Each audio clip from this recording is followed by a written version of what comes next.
So hello everyone, and welcome to what might potentially be my last ukulele video. I'm not sure on that yet, but as you might have probably already noticed, I haven't actually done any ukulele videos recently, and also on my stream, I've also not really done any ukulele. I'm actually doing Super Mario 64 ROM hacks right now. So if everyone is wondering about the ukulele stuff, I thought maybe I'm gonna give a bit of an overview first and give my opinion and everything on what has happened, and then in the end I'm gonna give my reason as to why I'm not actually running the game anymore. So first off, I think I need to actually start off by saying that if you have played through the game before and you're playing through the game again, you've playing it multiple times, you're maybe speedrunning it, the actual gameplay is very fun.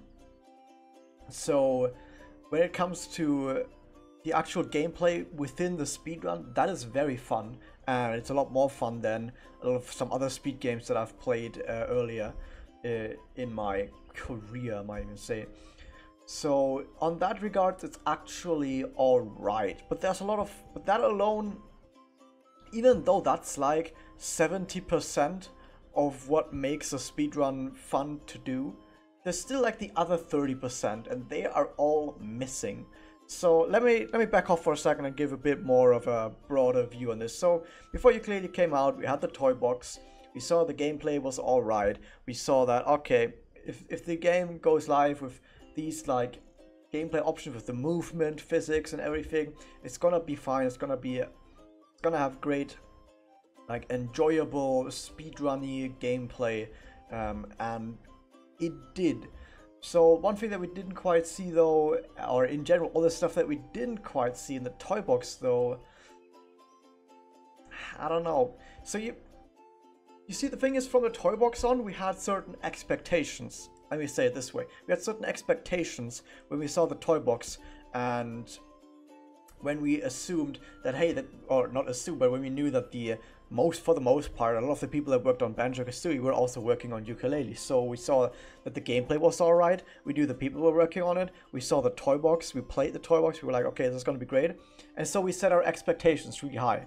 Now, of course, as someone like me who's always like, don't actually ever pre-order any game unless you're absolutely certain that it's going to be great because you've seen gameplay before or have like played the game before yourself. This is like the only way that you can ever pre-order something, in my opinion.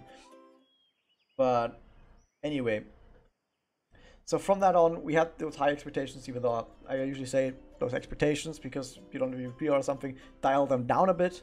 So my expectations, even though I said they were pretty high for my standards. If you compare my level of hype to that level of hype from a lot of other people, I'm still probably on the lower end of hypeness. Anyway though, what I wanted from the full game is to like take that gameplay and put it into something that is very well created, very well designed, with great levels, great characters, great style, great humor, all the other gameplay options that were in the game, all the other mechanics, they were supposed to be as polished as the ones that we saw in the toy box. And in certain aspects, like, I'm not gonna repeat my review for Yooka-Laylee, but in certain aspects, like the characters, the style, the humor, it delivered in all of those aspects. In the mechanics and physics department, and like for the controls and everything, it delivered for the most part on all of the other new sort of mechanics that we didn't quite see in the toy box. So for example, the flying was alright, but it did have a few very rough edges, especially when you're trying to go down, and camera does stuff going around corners is really weird. It has some really rough edges, but yeah. Swimming actually was really nice. I actually really like the swimming controls. They're not quite as good as the one for Banjo-Kazooie. I think Banjo-Kazooie has the best swimming controls in any game, at least after you've gotten good at them. If you're terrible at swimming controls, probably something like Super Mario 64 is easier for you because it's so easy to use. But once you've gotten good at it, Banjo-Kazooie controls the best in the world. Yooka-Laylee, they're pretty good. The fact that you can just walk underwater with the bubble move is a really nice thing, so you don't actually have to deal with the underwater like sluggishness that you usually have. But even so, I think it's alright. The rolling, I always like the rolling in Toy Box already. But then we have some of these other aspects that I mentioned, like the gameplay, the game design, and the level design. And because my because I knew that so many people from the original team were working on it, I had certain expectations of how the game design and how the level design was supposed to be like, and the game did fall quite a bit short of that. Like, there was very questionable game design choices. Like, pretty much every single boss in the game is a very questionable game design choice. Also, every single Cardos game is a questionable game design choice.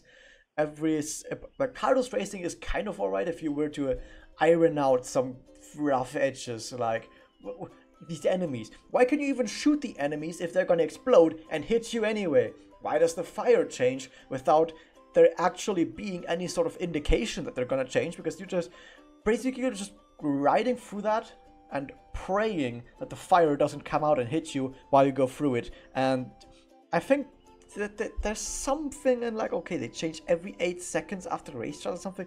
That doesn't even quite work. Was it 16 seconds? 10 seconds? I don't fucking know. But it's so weird to get used to that. But apart from that, I actually like the way it controls. At least. So every single Cardos, apart from maybe Cardos Racing, not every single Cardos, every single Rextra arcade was a questionable design decision. Every single Cardos was a very questionable design decision because the controls and the hitboxes are very odd. They did patch some of it, not all of it, but they did patch some of it, and it's nicer to play now. It's at least nicer to play now. Gotta give him that. That patch did help a bit, but for one, it only helped a bit, and secondly, why wasn't it like this on release?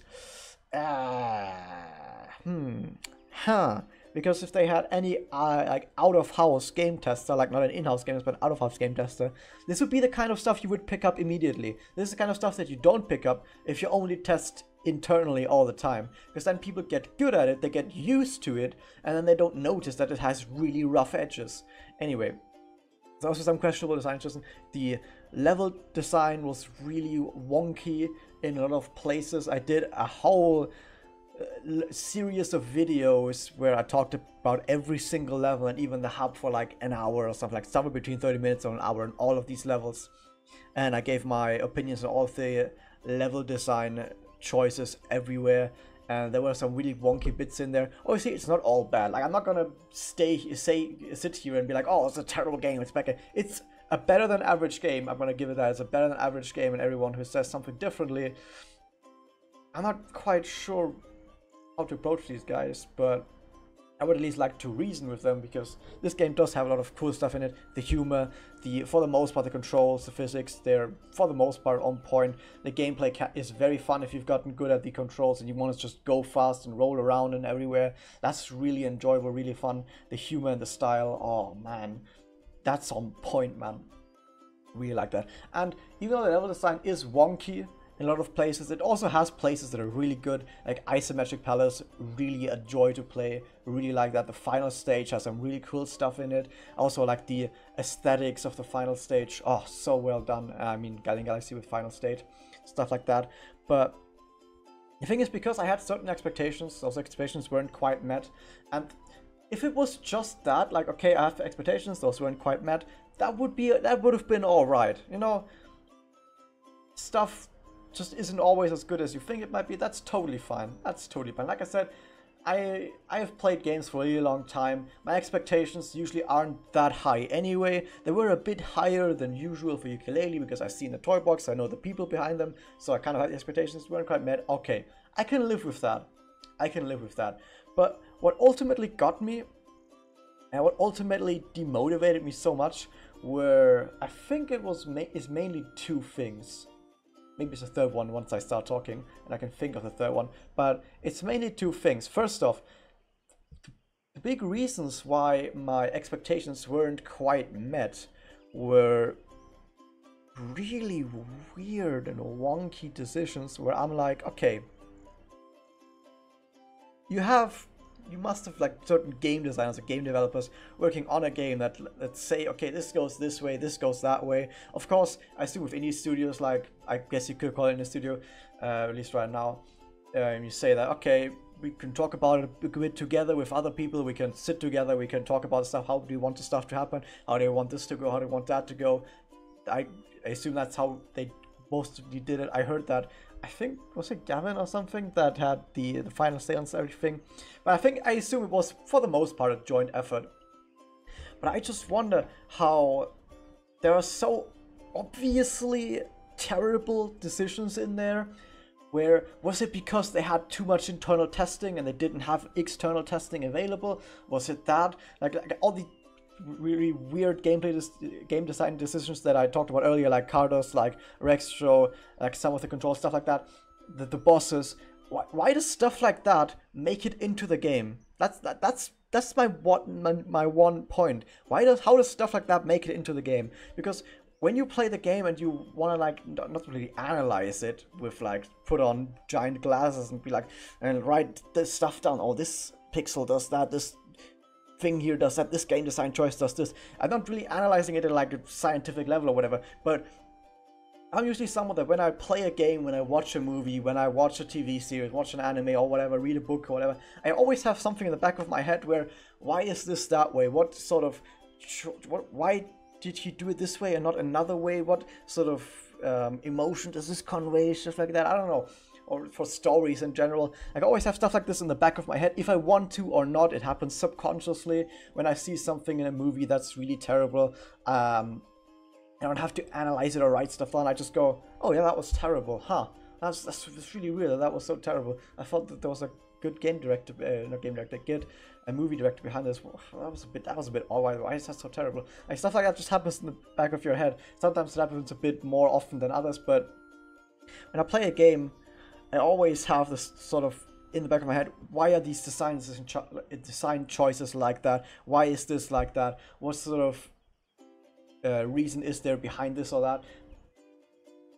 And it just sort of, every time I play this game, like to bring it back to speedrunning, I've rambled so much, but to bring it back to speedrunning, every time I play through the game now, every time I'm running the game, I get into these situations where I ask myself, why is this like that? Like the few times I did like 200% runs, I think, or a few challenge runs that did 100% as part of the challenge, is somewhere in there, or max percent. And I get to these points where like every single time I play Carlos, every single time I play Rextro, I'm like, oh, why is this like this? I just can't wrap my head around it. How this got greenlit, because there's so much good stuff in the game. Don't get me wrong, there's so much good stuff in the game. And then you have Rextro and Cardos and the bosses on the other side, and you're wondering how both of those are in the same game. How did both of those make it into the same game? And every time I play the game, this is something that just bugs me really hard. Like, I'm trying to ignore it and focus more on the gameplay, because when you're speedrunning the gameplay, it's so fun. Oh, so fun, the gameplay when you're playing the game. Oh, so nice. I could play the game forever if it wasn't for all those nagging things in the back of my head all the time. It just corrodes my mind if I want to use that sort of language. It's just, I don't know. I just can't focus on the game anymore. I just can't focus on the game anymore because of all that stuff that's going on. And it really bugs me. So I hope that for the next game that they're making, they really get some more external testing. Like, get other people to test it way earlier. And like the alpha, like let's say instead of Toy Box, they had like on some of the higher tiers of backing, like I don't know, fucking $500 or $500 or $100 or whatever, I don't know. Say like, okay, these guys that come into like an alpha tester club or whatever, and they get to play like the earlier alpha versions of the game, of the actual game, not just the toy box environment, but the actual game. They sign an NDA or whatever, and then reduce that sort of testing that they even paid for. Isn't that great when you get people to pay for testing your game? Isn't that great? And they can give you certain insights into what doesn't really work, what works a lot better. Like I keep saying this, but if you had, I'm so certain that if there was a lot of external testing, Carlos, Rextro, and the bosses would not have made it into the game like that.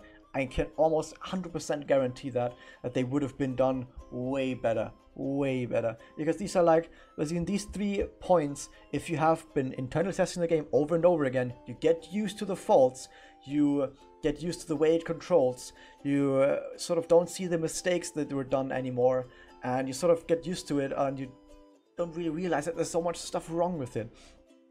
So that's the first reason why I just couldn't bear running it anymore, because it just keeps nagging my mind. It just keeps nagging me, and I don't know. I just can't focus on the game anymore as much. I just can't focus anymore. That really bugs me. And the other part is, usually when a game comes out, for like the first time when a new game comes out, there's a lot of like hype for the game. You're like, okay, let me go in and play the game. Yay, everything's new, everything's fun. And then you're like, okay, now I've played the game, I've done a bit of looking around, let me just speedrun the game. Like, I'm actually one of those guys who says you don't need to have a route, you don't need to have done a lot of testing, practice or whatever. If you want to run a game, just go in and run a game. That's what I do. Once I've played a game and I want to run it, I just go in again and run it. I just go in and run it. With Yooka-Laylee, it was actually very interesting, because by the time I finished my first playthrough, we already had found elevator door skips, so we already had like a sub 1 hour route for 80%. Well, that happened. Anyway, so that's usually why I instantly just go in and run the game. But because the game released without faster text boxes, which in my opinion wasn't too bad. I mean, that was, you could deal with that, like the text box not being that fast and you having to mash all the time. You didn't actually have to mash that fast for it to be fast. That was alright. But the other problem was it launched without cutscene skip. And usually when it comes to speedrunning a game, how popular a speedrunning game becomes depends 90% on how good it is on release. Because for the most part, all of the big speedrunning games that you have out there, like older games, like Super Mario games out there, or the Zelda games, they're older games, they haven't really been patched. I mean, I know there are some version differences, but when it comes to speedrunning, they weren't really being patched anymore after speedrunning the game started. So you compare it to that, and you're not really used to the speedrun changing through patches. I don't think that's ever going to change, because like I said, the big speedrunning games never had anything like that, where during the time where they were being speedrun, there was a patch. So you judge things based on how it releases as a speed game. So the game releases, you have like hundreds of speedrunners coming to the game, and we did have hundreds of speedrunners, I'm actually fairly certain of that, that wanted to look at the game, that wanted to run the game, but oh no, there's no cutscene skip. So instantly like 70% of the speedrunners said fuck it and didn't even bother. The rest of the 30%, they did any percent for a while. We found a bunch of new skips. A lot of people didn't like the new skips because they were too hard, but it's okay. We have 100 pagey, we have all bosses, we have 100%, we have other categories that don't need to do those skips. Fine and dandy. So that was not too bad.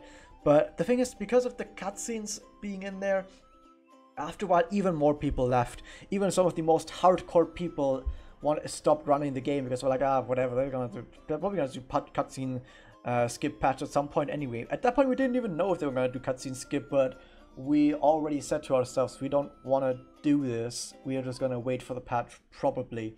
So we just waited for the patch, and there was actually like a time, I think 1 month before the patch, there was only like a handful of runs actually being submitted, which is atrocious. Usually if your game has like even 3 active runners, you would have multiple runs submitted in a week or something, but we didn't even have that many runs submitted in a month. It was, oh my, it was dead. The game was dead before the patch hit, because most people were just saying, yeah, fuck it, I don't want to deal with this shit, we're gonna wait for the cutscenes. And then cutscene patch happened, but most people were already demotivated. There was the big motivation to run the game was already gone because of all this, because of the slugfest that happened with the cutscenes. And also another big thing is that a big thing for motivation is other people running the game, and there sort of being a back and forth. Of course, when you're running a game, the biggest reason why you should run a game is because it's fun to go fast, and that's the biggest reason why I run games. I like going fast, and that's the biggest reason why I personally like playing the game. But when it comes to longevity or running the game multiple times and trying to get a really good time, what helps a lot with that is when you have other people that do the same. So having competition helps a lot for motivation for longer periods of time. But because so many people didn't play the game anymore because of the cutscene stuff, and that many people didn't actually come back after cutscene skip happened, the whole competition sort of like fell over. There was not actually that much anymore. There were like 2 active runners for any percent, or like 3 active runners. Actually, there were more active runners than any percent. I'm lying to you right now, but there were like 2 active runners 100 pages, like 3 maybe for 100%. And even though we stopped playing after like a few weeks, so right now the game is actually pretty much dead. Barely anyone, if anyone, is still running the game. I think Color Freak is still doing any percent, 100% in there, but I don't actually know who else is doing runs. Is Seymour still doing runs? Or Frosty? I don't actually know anymore. I don't actually know anymore if anyone's still doing runs. That's pretty good. I know there's some console runs still happening, but even that is just sort of like here and there every bit. Overall, the game is pretty much dead. It's not gonna be alive anymore at some point. No matter how much they patch it, or what else we do with categories or whatever, how much we do at HDQ or whatever, the game is not gonna be alive anymore. So you also have there not being that much motivation in terms of competition. So these are like the two biggest reasons why I don't play the game anymore, or why I don't run it. For one, whenever I play the game, I see all these terrible design choices, and I'm like, I have to think. I keep having to think about all these design choices. I can't turn it off while I play the game, and that just distracts me so much.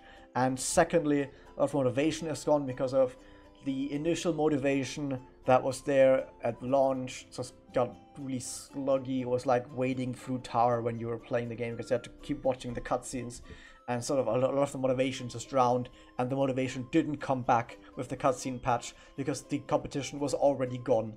So yeah, those are the two main reasons why I don't like running the game anymore. Instead, I'm gonna go and do more Super Mario 64 stuff, playing some ROM hacks. I really like playing the Mario ROM hacks because I like talking about game design and level design, as you might have noticed. Because, well, I have to say though that right now this video might not be a good indicator of how much I like talking about game design and level design, because I'm just mostly just rambling. In fact, I mostly just thought to myself, hey, I should tell you guys why I'm not running the game anymore, and then just pressed the start recording button, and then I just sort of rambled my way to this point, so I didn't actually have any sort of coherent plan or whatever for this video. Anyway, but because I like talking about game design and level design, I played some ROM hacks, and I like talking about the ROM hacks, what they do right, what they do wrong. Maybe not going too in-depth with most of them, because most of them do very similar stuff. I mean, I've already talked at length throughout all of my streams on why I don't dislike really big levels with nothing in them, and whenever I play a hack, I'm like, okay, this is another big level with nothing in it. There's not too much to talk about there.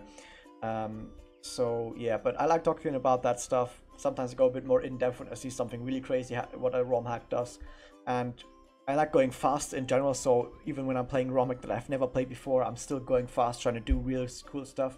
And I think I'm gonna play some Super Mario 64, like 70 star, maybe do some runs for that as well, just to get more into the engine as well. Like I've gotten fairly confident with the engine. I can play through some harder games. I can play through Kaizo Mario without save states whenever it doesn't crash on me for some reason. So yeah, that's the future, probably more of that. But the thing is also, because I keep playing more ROM hacks, even if a ROM hack is terrible, I can just play the next one. If a ROM hack is good, I play through the entire ROM hack all the way to the end, collect all the stars, or at least most of the stars. So that's really something that I can do. So yeah, that's at least the future for everything, and that's why I don't like running the Yooka-Laylee anymore. If you subscribe to Yooka-Laylee, then I'm sorry, but I mean, I might do a little bit of stuff here and there. I think I still have like 1 or 2 challenges written down for Yooka-Laylee that don't actually work right now, because we need to deal with the casino situation, which is a problem on the newest patch, and I don't want to run on an older patch, because then we have to watch cutscene, and then what's the point of having fun anymore, because that's not fun at all. Anyway, that's everything so far. If you want to talk to me about anything, of course, leave a comment below. But yeah, that was that. If you guys listened to me rambling, and I hope you guys enjoyed it.